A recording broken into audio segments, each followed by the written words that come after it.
meilleur pour les passagers d'un vol Air France. Parti de Tahiti ce matin, un avion de la compagnie a dû faire demi-tour en raison d'une odeur de fumée dans un chariot. C'est un retour réussi pour le grand carnaval de Tahiti. Plus de 12 000 spectateurs ont noirci le front de mer de Papeete hier soir. 11 communes ont fait le show. Autre bonne nouvelle, les Tamaouras sont en bonne voie pour la Coupe du Monde U17 de la FIFA. La sélection tahitienne s'est imposée hier soir contre Samoa pour son 3e match de groupe.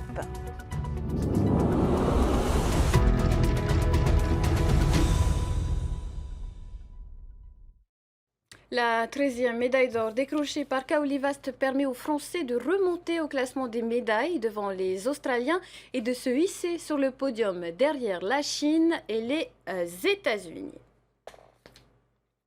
Et le temps s'est suspendu dans le quartier de Kaoli Vast. À Veirao, tous ses proches et voisins étaient rivés devant leurs écrans, pleins d'admiration devant les exploits de l'enfant qu'ils ont vu grandir. Oriano Tefo était avec eux.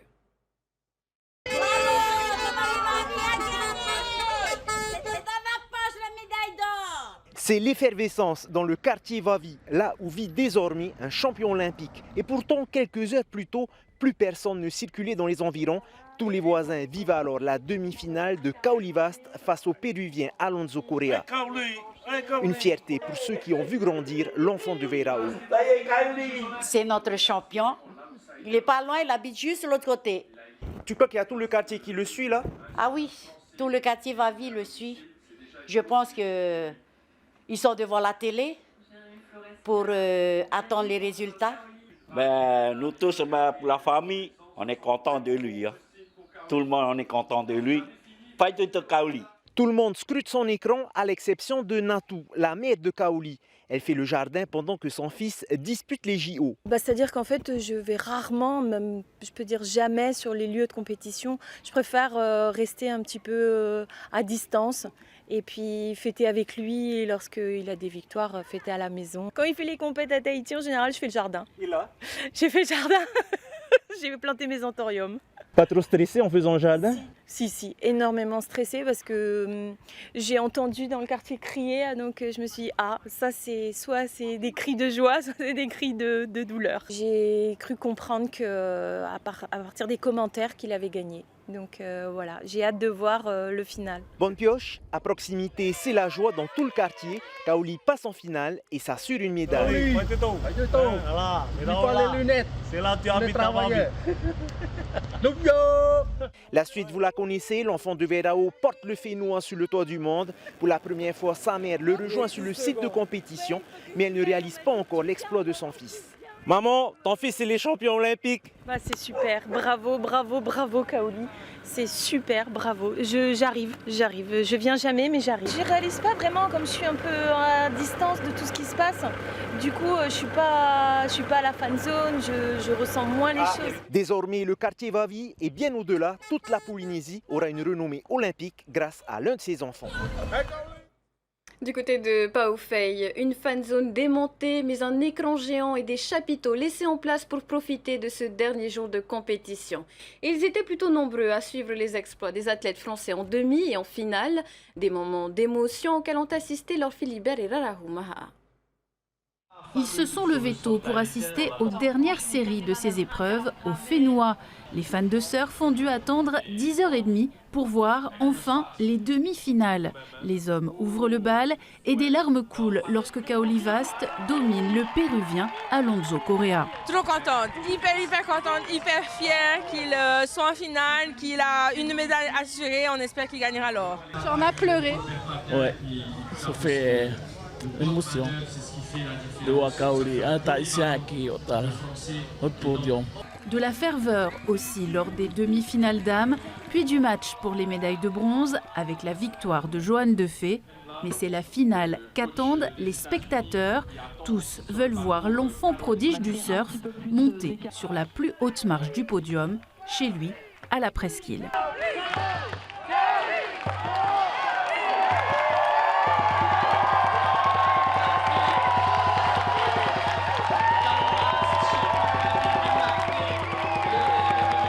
La joie évidemment, parce qu'il a gagné, c'est chez nous, il est chez nous. Voilà. Il a bien géré son surf et voilà. on a gagné. Vraiment bravo à ces sportifs, on sait qu'ils font d'énormes sacrifices. C'est très difficile, d'autant plus que la vague de Teahupo'o est dangereuse. Elle est belle, mais voilà, elle peut être impitoyable. C'est extraordinaire, c'est vraiment émouvant, c'est chaleureux, c'est un athlète remarquable. Ça donne du boom au cœur, quoi.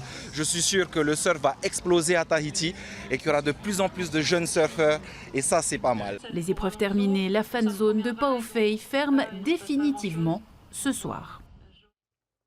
Et encore une chance de médaille pour un Polynésien. Après le surf, place au lancer de javelot. Les regards seront rivés ce lundi soir sur Teurei Tupaya, qui l'en souhaite bon courage. On referme ainsi cette page spéciale JO 2024.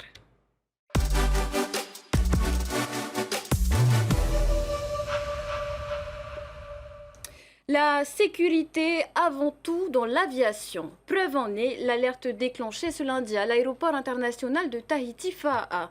Parti ce matin à destination de Los Angeles, un vol d'Air France a dû opérer un demi-tour. Selon les premiers éléments, une fumée aurait été détectée au niveau d'un chariot à repas. Plus de détails avec Thomas Chabrol. Les regards fixés sur l'avion d'Air France, ces curieux s'interrogent et encouragent l'équipage. En fin de matinée, la nouvelle est allée vite. Le vol AF-29 a fait demi-tour et revient en urgence à Tahiti-Fa'a.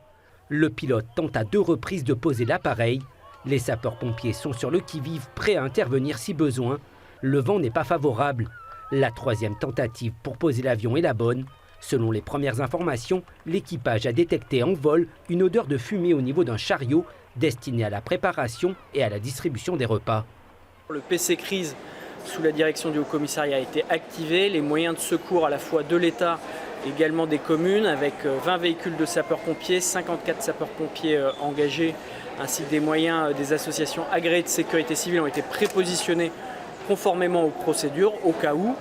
À bord, les 279 passagers sont prévenus par le commandant de bord après 2 heures de vol. L'incident technique est mineur, mais l'équipage applique les procédures de sécurité habituelles. À l'arrivée, plusieurs passagers évoquent un problème au niveau d'un calculateur, selon les mots du commandant de bord. On a eu un petit souci en fait de calculateur et du coup le commandant nous a prévenu qu'on doit revenir sur Tahiti, on ne peut pas aller plus loin et tout. Ça nous a beaucoup stressé, mais ça va, les gens étaient soudés dans l'avion. Il y a des gens qui ont fait beaucoup de prières, ça nous a beaucoup sauvés aussi. Un calculateur, a priori, qui serait défectueux ou qui ne marcherait pas bien. Plus de peur que de mal, les passagers sont soulagés. Ils sont pris en charge et réorientés vers 2 hôtels pour se remettre de leurs émotions. Le staff il a été parfait, Air France ils ont été parfaits, j'ai rien à dire, ils ont été super professionnels.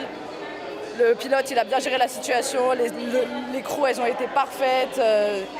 Les incidents ça arrive, c'est pas... Du moment que c'est un incident, que c'est pas un accident. On essaie de ne pas trop s'en faire non plus. On a appelé l'atterrir, c'était juste d'atterrir et que tout le monde soit sain et sauf. Il n'y a pas eu de panique, juste quand on remettait les gaz, les gens étaient peut-être un petit peu déçus, mais quand on a atterri, tout le monde était soulagé. Les touristes, les résidents et leurs proches soulignent cependant l'absence de représentants de la compagnie dans le hall de l'aéroport. Le temps de procéder aux vérifications à bord, un délai de 12 heures minimum est prévu avant de reprogrammer un nouveau départ. Hier soir à Papeete, l'heure était à la fête. Plus de 2600 carnavaliers ont ravivé le Hiva Veve Arearea, un événement de retour cette année pour marquer la fin des épreuves de surf, initialement prévues le 4 août. 11 communes ont fait le show face aux spectateurs venus nombreux. Revivez ce moment de célébration avec Zeynep Anachi, Nicolas Pérez et Meriteato. Au son du pou et des basses, les chars et les danseurs costumés s'élancent sur le front de mer. Une parade haute en couleurs sous le signe des Jeux Olympiques qui a demandé plusieurs semaines de préparation. Le show de près de 3 heures a attiré les foules. C'est la joie, c'est magique ce soir à Tahiti ce qui se passe. J'ai vécu 2 fois le carnaval, c'était carrément super. Et du coup, bien là, je vais supporter toutes les communes, mais on préfère en particulier ma commune, Pueu. C'est une magnifique soirée pour mon premier Hiva Veve ici à Papeete. Je suis très contente de participer en tant que spectatrice, j'aime trop. À la veille des dernières épreuves de surf à Teahupo'o, le public n'a d'ailleurs pas manqué de témoigner son soutien aux athlètes polynésiens. Allez Kaoli, go, envoyez! La Polynésie, il On te donne tout notre mana. Chaque commune a eu carte blanche pour décorer son char d'après un mythe ou une légende de son choix. L'objectif étant de mettre en avant les savoir-faire et les sports traditionnels de l'île, comme ici pour Teva Yuta, avec la légende du cocotier pour représenter l'activité du copra. Si le dernier Hiva Vevey remonte à 2003, la compétition de surf des JO à domicile présente l'occasion idéale de faire revivre cet événement festif et de partager l'euphorie des Jeux avec la population. Pour nous, en tant qu'organisateurs, c'est une véritable réussite. D'abord parce que les jeunes se sont retrouvés occupés tout le mois de juillet. Et c'est ça la mission de l'UPJ, c'est de veiller à ce que partout où il y a des besoins, il y ait des activités, il y ait à un moment donné des éléments qui donnent du sens à l'engagement des jeunes. Et c'est l'objet de ce Hiva Vevey. C'est l'ADN de l'UPJ, c'est faire société, c'est ça faire société. Plus de 12 000 spectateurs ont assisté aux festivités, bien au-delà des 8 000 attendus. Actualité moins festive chez nos voisins calédoniens. Après la crise politique et le chaos laissé par les violentes émeutes du mois de mai, l'industrie du nickel, poumon économique de l'archipel, tourne au ralenti. Récemment, l'un des 3 producteurs de nickel a annoncé la fin de ses activités, faute de repreneurs. Le point avec Esther Cuneo, l'AFP et Outre-mer 360. Le coup près est tombé il y a quelques jours. La direction de l'usine Koniambo Nickel SAS, dans le nord de la Calédonie, a annoncé le licenciement de ses 1200 salariés le 31 août pour motif économique. Les comptes plombés par une dette colossale de plus de 1600 milliards de francs, KNS cherchait un repreneur depuis le départ en février du groupe anglo-suisse Glencore, son actionnaire principal. En difficulté, l'usine n'a jamais été rentable. En difficulté parce qu'il y a aussi une crise au niveau international sur le marché du nickel qui aujourd'hui est également alimentée par les contestations locales. Victimes de la concurrence indonésienne, les 2 autres usines sont également menacées de fermeture. Si le processus de recherche d'un repreneur se poursuit à KNS, la direction n'a toujours aucune visibilité sur le financement.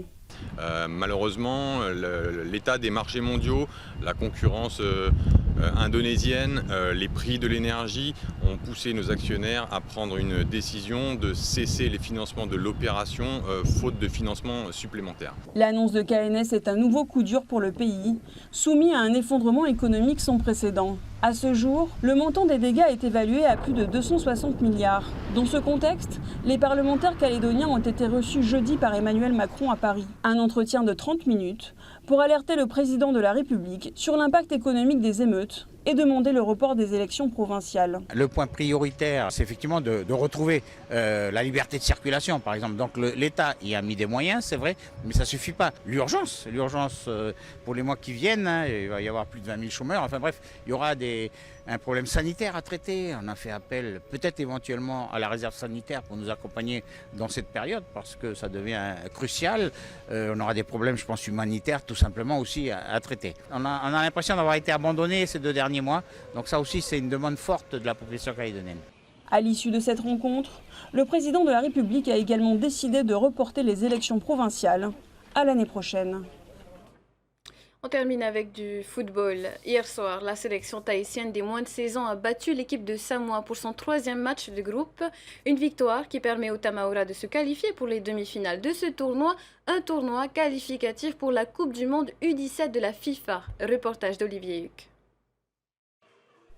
Après avoir battu les îles Salomon et la Nouvelle-Calédonie, les Tahitiens en blanc vont l'emporter 2-1 face à Samoa en ouvrant le score rapidement sur ce corner et cette tête de Oran Tereroa.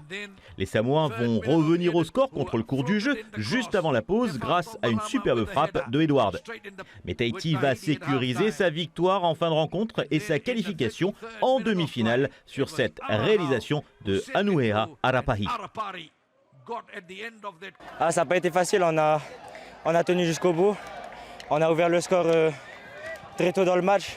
Après, on s'est fait rattraper juste avant la mi-temps. On a tenu bon. On a marqué un but en deuxième mi-temps. On est tous contents, on est tous fiers. Oui, 3 matchs, 3 victoires. C'était l'objectif de terminer premier du groupe. On joue la demi-finale contre le Fidji et si on gagne, on essaie d'aller en finale et d'aller à la Coupe du Monde au Qatar en 2025. Les jeunes espoirs tahitiens rêvent de participer à cette Coupe du Monde de la FIFA U17. Tout se décidera ce mercredi soir au Stade Pater dans une demi-finale avec un énorme enjeu face à l'équipe fidjienne. Et pour être complet, la deuxième demi-finale opposera la Nouvelle-Zélande à la Nouvelle-Calédonie ce mercredi également. C'est la fin de ce journal. Merci de l'avoir suivi. Tout de suite, Initiative Fénois le MAG, suivi de 2 nouveaux épisodes de votre série La Recrue, puis de l'investigation dans un nouveau numéro d'enquête exclusive. On se quitte sur des images du feu d'artifice offert hier soir aux spectateurs du Grand Carnaval de Tahiti. Très belle soirée à tous, à demain.